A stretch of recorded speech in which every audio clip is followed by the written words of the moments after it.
美国德克萨斯州多个地区星期一迎来创纪录的倾盆大雨后，爆发严重水灾。由于过去2天还是局部有雨，因此救援进度困难重重。至今至少有8个人在水灾中丧命，另外有1150栋房子损毁。当局已经宣布9个县进入灾难紧急状态。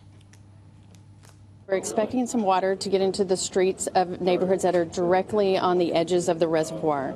And then there's a slight chance it may go into homes, but we want to let everybody know that we're watching it very closely along with the Army Corps of Engineers, and we will get word out with anything we find.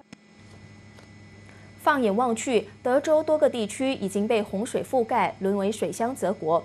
救援人员乘坐船艇进入灾区，进行1200次的搜救行动，成功救出许多受困的灾民，但同时也发现更多的罹难者遗体。